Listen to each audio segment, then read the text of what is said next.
Subscribe कीजिए हमारे channel नूर रज़ा को और बेल आइकन को प्रेस कीजिए, जिससे आपको हमारी न्यू वीडियो की नोटिफिकेशन मिलती रहे। लेकिन मैं एक बात अपने जवानों से कहना चाहता हूं, मेरे प्यारे आका सल्लल्लाहु अलैहि वसल्लम के प्यारे दीवानों, आप मुझे ये बताएं कि हमने ये वाकयात सुन रखे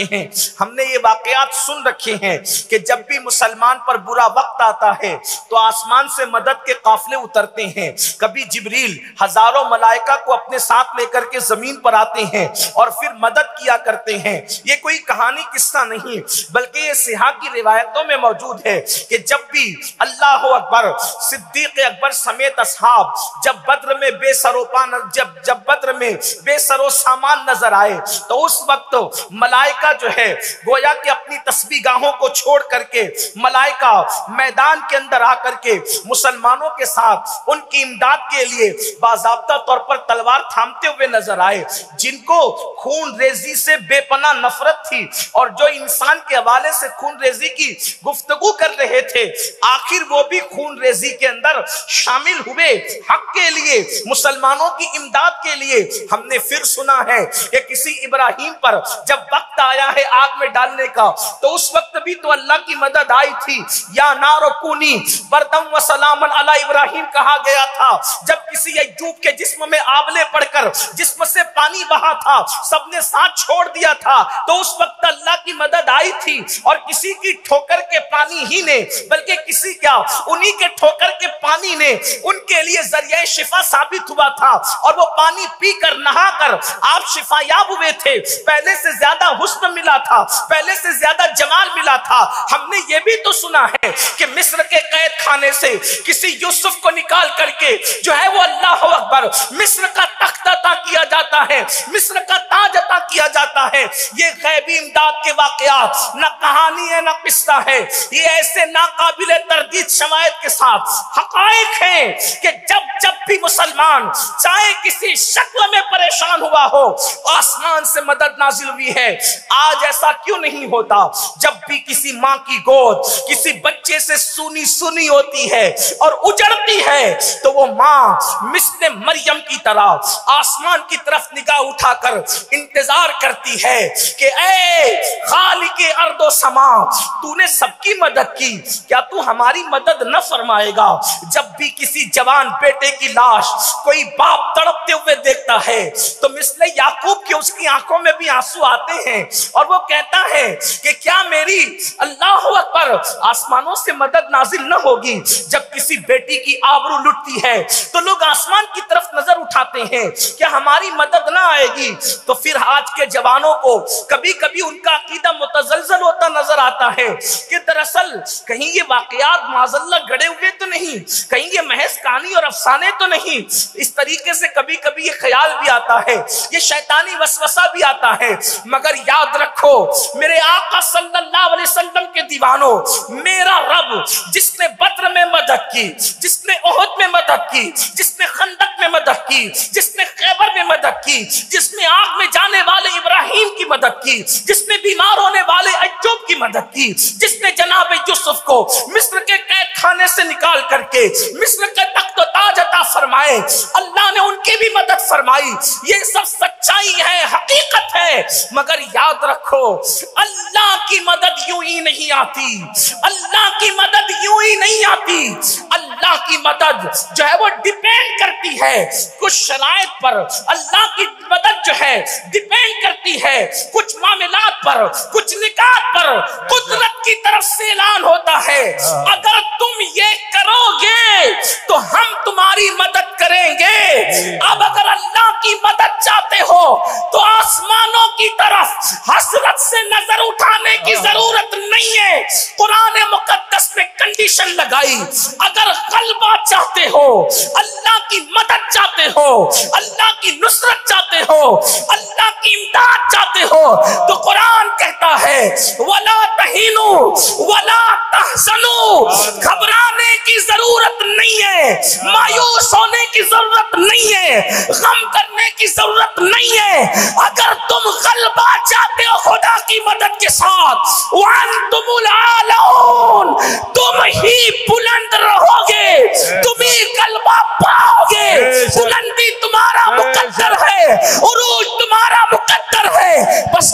कंडीशन एक है, इन कुंतुम मोमिनीन, तुम मोमिन हो जाओ। अल्लाह की मदद को अभी उतरते हुए देख सकते हैं। सुभान अल्लाह, सुभान अल्लाह, सुभान अल्लाह। अल्लाह की मदद के लिए, अल्लाह की मदद के लिए मोमिन होना जरूरी है। अल्लाह ने मोमिन की मदद की, अल्लाह ने कहीं भी काफिरों की मदद नहीं की, अल्लाह ने कहीं भी मुनाफिकों की मदद नहीं की, अल्लाह ने कहीं भी दीन का मजाक उड़ाने वालों की मदद नहीं की। आप देख लें, नमरूद काफिर था, इब्राहिम मोमिन थे, मदद इब्राहिम के साथ है। इसी तरीके से अबू जहल काफिर था, सिद्दीक अकबर मोमिन थे, अल्लाह की मदद अबू बकर के साथ है। इसी तरीके से अल्लाह अकबर, फिरौन काफिर था, मूसा मोमिन थे और उनकी पूरी कौम जो है, तो अल्लाह ने उनके लिए दरिया में रास्ते पैदा फरमा दिए। बहुत लंबी चौड़ी मैं तमहीद की तरफ जाने की बजाय अब पता चला मोमिन के लिए मदद आती है, गैर मोमिन के लिए मदद नहीं आती। अब मैं आपसे पूछना चाहता हूं, अल्लाह की मदद तलब करने वालों, खुदा की इमदाद के तालिबों, क्या हम मोमिन हैं? क्या हम मोमिन हैं? क्या हम वो मोमिन हैं जिनकी मदद आए, जिन पर नारे नमरूद गुलजार हो जाए? हालांकि वो तो ऐसा मोमिन था जिसके ईमान की गवाही कुरान दे रहा। अबुल अंबिया, उनकी तरह कोई क्या मोमिन हो सकता है? लेकिन दर्जे में कहीं ना कहीं तो आपको बात करनी पड़ेगी। हम अंबिया की बराबरी की बात नहीं करते, लेकिन क्या हम मोमिन हैं? अब मोमिन किसे कहते हैं वो हम हुजूर से पूछे, मोमिन किसे कहते हैं? बड़ी माजरत के साथ, न मेरा मनसब ये है और न मैं आपको काफिर कहने या किसी को काफिर कहने आया, ये बात कतन नहीं, क्योंकि ना मैं मुफ्ती हूं। ये मनसब तो मुफ्ती का है कि वो किसी पर क्या फतवा लगाता अपने ज़ौक़ के मुताबिक।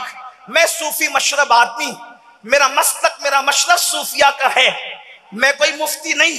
लेकिन एक बात जरूर कहना चाहता हूं, क्योंकि नसीहत और वाज के लिए अपने आप को भी और आपको भी हम दोनों के कटेरे में खड़े करके बात कर रहा हूं।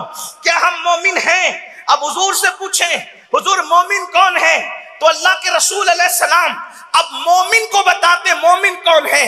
मैं सिर्फ ये कहने आया हूं, अगर आज मेरी कौम वैसी मोमिन बन जाए जिसे कुरान ने मोमिन कहा, मेरी कौम ऐसी मोमिन बन जाए जिसे हदीस ने मोमिन कहा, ऐसी मोमिन बन जाए जिसे असहाब मोमिन मानते थे, ऐसी मोमिन बन जाए जिसे अहले बैत मोमिन मानते थे, आज भी आसमान से अल्लाह की इज्जत की कसम, अल्लाह के घर में इन अल्लाह वालों के बीच में बैठ करके बोल रहा हूं, खुदा की मदद को आसमान से उतरता हुआ न देखो तो फिर कहना ये वक्त के तागूत, ये वक्त के फिरौन तुम्हारी ठोकरों में ना जाए तो फिर कहना। बस शर्त यह है कि मोमिन बन जाओ। और मोमिन कौन होता है? मेरे आका फरमाते हैं, ला युमिनु अहदुकुम हत्ता अकूना युकाल इन्नहु मजनून। के मोमिन की शान ये है कि जब मोमिन के इश्क़े मुस्तफा को लोग देखते हैं, जब मोमिन की मोहब्बत रसूल को देखते हैं, तो लोग इश्क़े मुस्तफा में उसको इतना गुम पाते हैं कि लोग उसको पागल कहने पे मजबूर हो जाते हैं। आका फरमाते हैं, जब तक तेरे इश्क़े रसूल को देखकर लोग तुझे पागल पागल न कहे, उस वक्त तक के तू मोमिन हो नहीं सकता।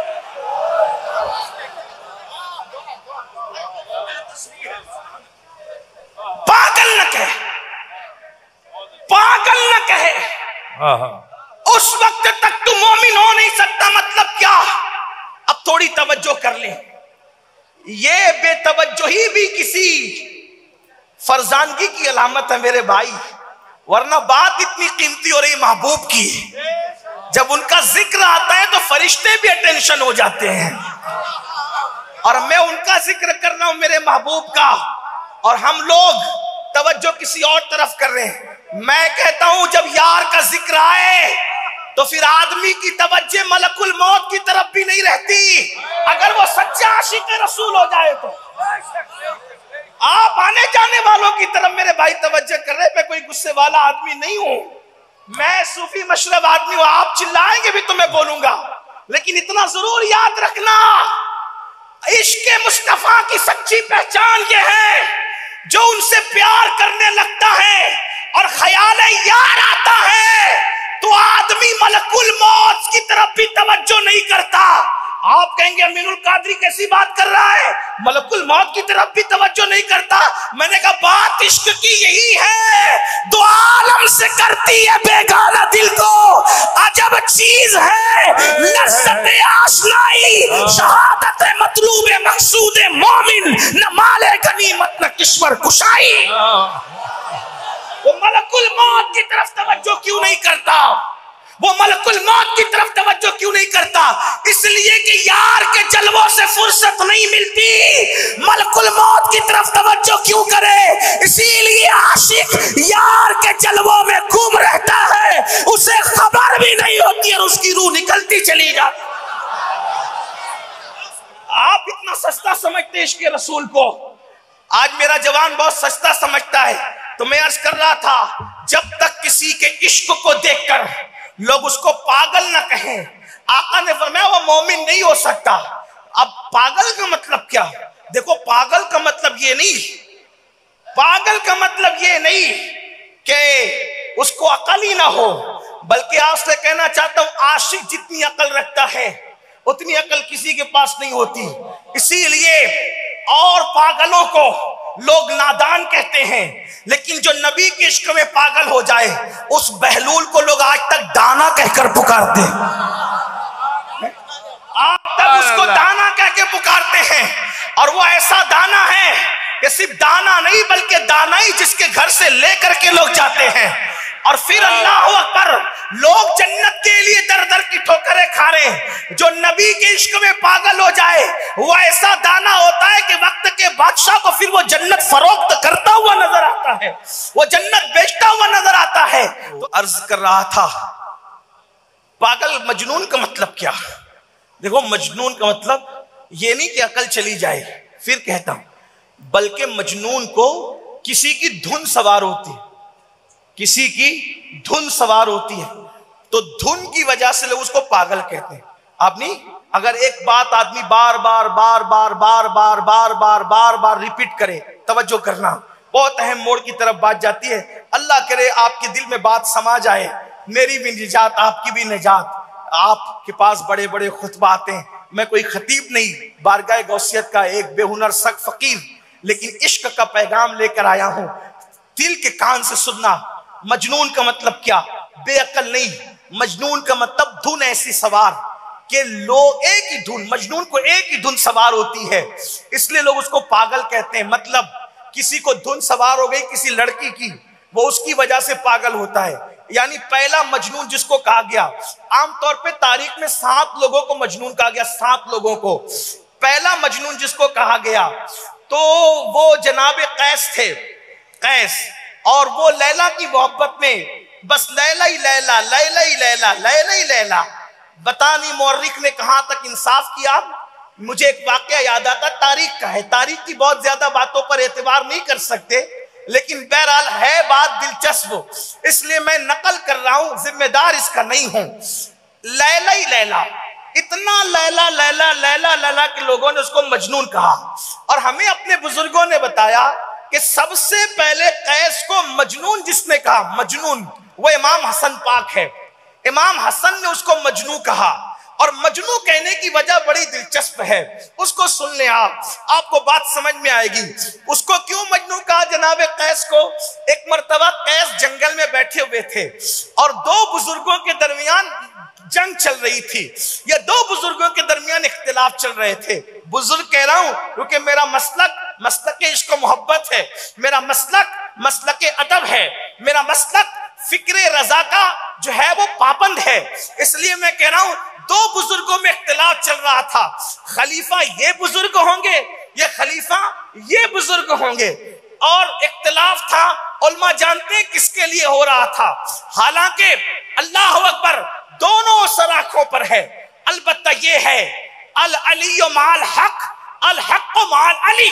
ये अहले सुन्नत व जमात का हर दौर में मौकिफ रहा है और इंशाअल्लाह रहेगा।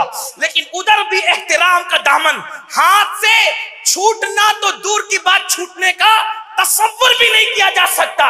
इमाम हसन को वो मिल गए कैस, यानी कि मजनून मिल गए, तो वो जंगल में बैठा अपनी धुन में। इमाम हसन को कुछ ख्याल आया, कहा दो बुजुर्गों में इख्तिलाफ चल रहा है, खलीफा ये होंगे या ये होंगे, जरा मैं इससे पूछ लूं। तो कहा कि अल्लाह के बंदे, ये जंगल अकेले में तू क्या कर रहा है जंगल के अंदर? उसने कोई बात करने की बजाय इमाम हसन की तरफ देखा और कहा लैला लैला और लैला। आपने मैं एक बात पूछूं? कहा पूछो। तो कहा कि दो बुजुर्गों में इख्तिलाफ चल रहा है, खलीफा ये हो कि ये हो, तुम किसको खलीफा चाहते हो? उसने हंस के कहा, एक सरदार खींची, कहा खलीफा तो मेरे लैला को होना चाहिए। तो इमाम हसन ने हंस के कहा तो मजनू है, तू तो मजनू है। मतलब एक धुन में इतना पक्का है, न तुझे ये बुजुर्ग नजर आते हैं, न तुझे ये बुजुर्ग नजर आते हैं, तुझे तो महबूब के सिवा कोई दिखता ही नहीं। ये तारीखी बात थी, इसको छोड़ दे, लेना हो ले ले, छोड़ना हो छोड़ दे। लेकिन अब अपनी असल उन्वान की तरफ आए। मजनू वो कि जो अपने मरकज से, अपने महवर से, अपने महबूब से कभी न हटे, कभी न हटे, उसको मजनू कहते हैं। और हुजूर फरमाते हैं कि उस वक्त तक तू मोमिन नहीं हो सकता जब तक के तेरे इश्क़ मुस्तफा को देखकर लोग तुझे मजनून न कहे। मतलब ये कि तुझे धुन एक सवार हो, एक धुन सवार हो, एक धुन सवार हो, और वो धुन कौन सी हो? रात हो तो आमिना के लाल का जिक्र है, दिन है आमिना के लाल का जिक्र है, सुबह है आमिना के लाल का जिक्र है, शाम है आमिना के लाल का जिक्र है। लोग काबा देखकर इब्राहिम को याद करते हैं। काबा देखकर तुझे इब्राहिम नहीं बल्कि अपना महबूब ही याद आना चाहिए।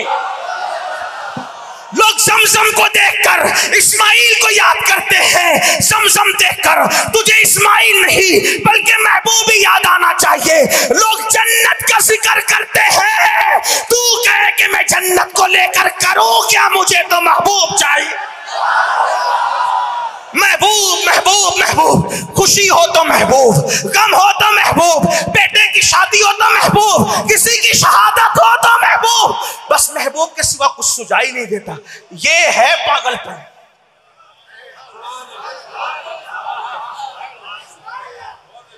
जिसे लोग ऐब समझते हैं वो दीवानगी है। आप पागल का मतलब कोई दूसरा मत लेना मेरे भाई।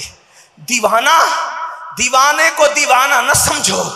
दीवाना बहुत सोच के, बहुत सोच के, दीवाना बहुत सोच के दीवाना बना है। दीवाना बहुत। अब आपको बताऊं, महबूब महबूब महबूब, अब आप कहेंगे ऐसा आशिक बनेंगे तब मदद आएगी। मैंने कहा सोचेगा तो मदद आएगी। आसमान की तरफ देखने की जरूरत नहीं, सोचेगा तो मदद आएगी। कहा बदर में आई थी, मैंने कहा सब ऐसे ही थे, देख ले। बद्र में सिद्दीक को देख, उमर इब्ने खत्ताब को देख, बद्र में मौला अली को देख, बद्र में हमजा को देख, साद को देख, सईद को देख, तलहा को देख, जुबैर को देख। अब बताओ उनकी दीवानगी। मुनाफिक उनको दीवाना नहीं, उससे भी नीचे गिरा हुआ लफ्ज कहते थे। कुरान कहता है, तवज्जो करें, वइज़ा क़ील लहुम आमिनू कमा आमना नास।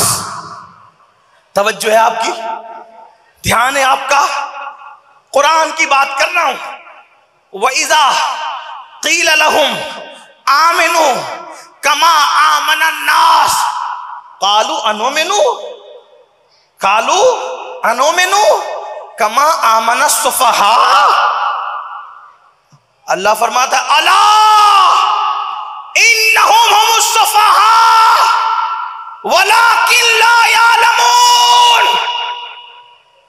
अल्लाह फरमा रहा है, और जब उनसे कहा जाता है ईमान लाओ,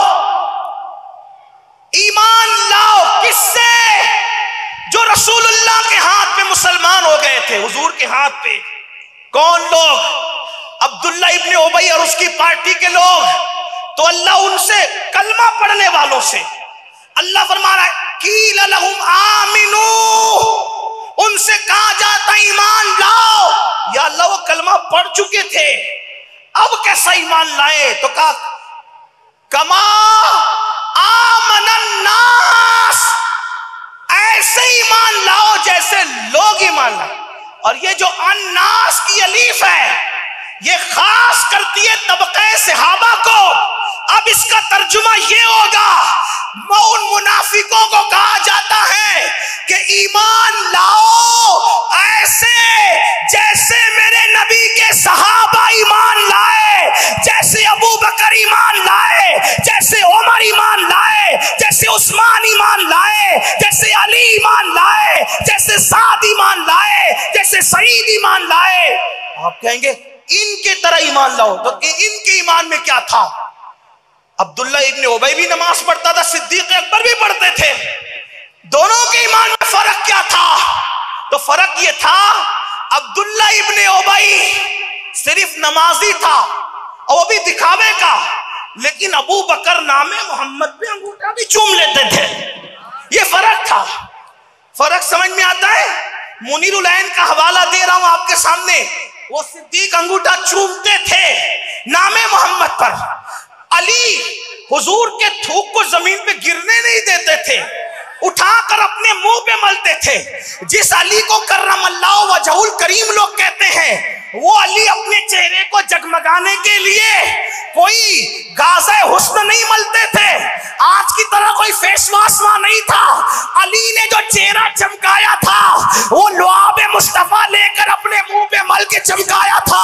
हुजूर अलैहिस्सलाम गुस्ल करे, हुजूर अलैहिस्सलाम वुजू करते थे तो सहाबा वुजू के पानी को मुंह पे लेते थे, सीने पे मलते थे। तो मुनाफिकीन कहते थे ये तो सफी लोग हैं, ये लोग बेवकूफ लोग हैं, बेवकूफ। अरे कोई इंसान भी किसी इंसान का थूक अपने मुंह पे लगाता है? कोई इंसान भी किसी इंसान का वुजू का पानी अपने चेहरे पे मलता है? ये तो ये बेवकूफ लोग हैं। सफी का मतलब होता है बेवकूफ और उसकी जमा सुफहा है। तो अल्लाह फरमाता है ईमान लाओ मेरे महबूब के सहाबा की तरह। तो वो मुनाफिकीन क्या जवाब देते थे? कमा आमन सुफहा, क्या हम इन बेवकूफों की तरह ईमान लाए, इन पागलों की तरह ईमान लाए? अल्लाह ने जवाब दिया अला इन्नहुम सुफहा, बल्कि वो पागल और बेवकूफ नहीं है, बेवकूफ तो तुम लोग हो। इसलिए कि तुम खुदा का सजदा मजबूरी में करते हो, लेकिन मेरे महबूब से प्यार कब करते हो? प्यार करने वाले तो ये लोग हैं जो नबी के वुजू का पानी अपने चेहरे पे मलते हैं, अपने सीने पे मलते हैं, अपनी आंखों से लगाते हैं। रसूलुल्लाह के लिए अपने बाप को किसी ने छोड़ा, अपने भाई को किसी ने छोड़ा, अपने खानदान को किसी ने छोड़ा, ये वो लोग हैं। तो उनका ईमान मेयार ईमान करार दिया गया, उनका ईमान ईमान की कबूलियत की जान करार दिया गया। अब पता चला कि हर वक्त में सच्चे ईमान वालों को किसी ने बेवकूफ कहा, किसी ने पागल कहा, तो एक धुन सवार होनी चाहिए हुजूर की। अब मैं आपसे एक सवाल पूछता हूं, अल्लाह की मदद के मुतलाशियों, क्या हुजूर की धुन हम पर ऐसी सवार है? क्या ऐसी धुन सवार है कि लोग हमें पागल कहें? नहीं, बल्कि हमें तो हुजूर 24 घंटे तक कभी याद भी नहीं आते, कभी याद भी नहीं आते। बल्कि 24 घंटे तो मैं कह रहा हूं, कई दिन तक हुजूर हमें याद नहीं आते। आप कहते नहीं अमीनुल कादरी हम हुजूर को याद करते हैं। तो एक सवाल मेरा है, कब हुजूर को याद करते हो? जब हजाम की कुर्सी पर बैठकर अपने चेहरे से दाढ़ी मुंडाकर नबी की सुन्नत को गटर में फेंकवाते हो, तब तुम्हें हुजूर याद आते हैं। जब तुम सूद के धंधे करके हराम लुक्मा अपने पेट में डालते हो, तब तुम्हें हुजूर याद आते हैं। जब तुम किसी लड़की के गले में हाथ डालकर जिना के लिए उसको किसी पार्क की तरफ फुसला कर ले जाते हो, तब तुम्हें हुजूर याद आते हैं। जब तुम अपने घरों की शादियों में डीजे बजाते हो, तब तुम्हें हुजूर याद आते हैं। मुझे बताओ हुजूर हमें कब याद आते हैं? और हुजूर से हमारा रिश्ता रह क्या गया है? सिर्फ जलसों के अंदर बड़ी माजरत के साथ अगर दुरूद पढ़ने को कहा जाए, दुरूद पढ़ने को कहा जाए, ये कौम जोर से दुरूद नहीं पढ़ कर सकती। जो कौम अपने नबी के नाम पर ये छटाक भर की जबान को हरकत न दे सके, जुम्बिश न दे सके, वो कौम नबी के नाम पे अपनी गर्दन क्या कटा सकेगी? वो कौम अल्लाह अकबर जो फज्र की नमाज में 10 मिनट की नींद अपने नबी के नाम पे कुर्बान न कर सके, वो कौम अपने नबी के नाम पे अपना घर क्या लुटाएगी? लोग अच्छी तरह जान चुके हैं कि हमारे पास कुछ नहीं रह गया। इकबाल कहते हैं बुझी इश्क की आग अंधेर है, बुझी इश्क की आग अंधेर है, मुसलमान नहीं राख का ढेर है। जब तक मुसलमान था, किसी की मां ने दूध नहीं पिलाया था कि तुम्हारे घर की तरफ आंख उठाकर भी देख सके। जब तक मुसलमान था, किसी मां ने दूध नहीं पिलाया था कि कोई तुम्हारी आंख में आंख मिला सके। लेकिन जब से मुसलमान रस्मी और इसमी मुसलमान हो गया, जब से तुमने अल्लाह के घर को वीरान किया, अब तुम्हारे घरों को बिल्डोजर वीरान कर रहे हैं। मैं उनके साथ नहीं, जो जुल्म कर रहे हैं वो जल्द अपना अंजाम देखेंगे। लेकिन आज तुम्हारे घर उजड़ रहे हैं, तुम्हारे दिल को कितनी तकलीफ है। जिस रसूलुल्लाह ने अपना घर उजाड़ के अल्लाह का घर बसाना चाहा था, सदियों से उस अल्लाह के घर को वीरान किया। इशा में कितने पहुंचते हो, फजर में कितने पहुंचते हो, जोहर में कितने पहुंचते हो? जो कौम खुदा के घर को सदियों से वीरान कर दे और जुमा की 2 रकात के अलावा जो कौम मस्जिद में हाजिर न हो, बताओ वो कौम इज्जत की सांस कैसे ले सकती है? वो कौम वकार की सांस कैसे ले सकती है? बड़ी माजरत के साथ आज आवाजें उठ रही है कि जेल भरो, तहरीक शुरू करो, हालात बदलेंगे। मैं किसी को कुछ नहीं कहता क्योंकि मैं कोई सियासी आदमी नहीं, लेकिन एक बात जरूर कहूंगा, आज जेल भरो तहरीक से पहले जरूरत है कि मस्जिद भरो तहरीक शुरू की जाए। इसलिए कि अगर आज मस्जिद भरो तहरीक शुरू हो गई और लोग वाकई इश्क़ मुस्तफा में डूबकर सजदा करने लगे, वल्लाह हमें जेल भरने की जरूरत नहीं है, इनकलाब मस्जिद भरने से आएगा। अगर आप इसको ख्याल समझते तो ये सच्चाई है। मैं कोई बुज़दिली की बात नहीं कर रहा हूं, इसलिए कि जिनकी रगों में अली का खून हो वो कौम कभी बुज़दिल नहीं हो सकती। अरे नाम अली लेने वाले बुज़दिल नहीं होते तो खून अली रखने वाले बुज़दिल कैसे हो सकते हैं? कभी जंजीर हिलती है, कभी दर कांप जाता है, अली का नाम सुनकर अब भी खैबर कांप जाता है। लेकिन सच्चाई है, हकीकत है। जो कौम मील कुर्बान नहीं कर सकती, वो कौम जान कुर्बान करेगी।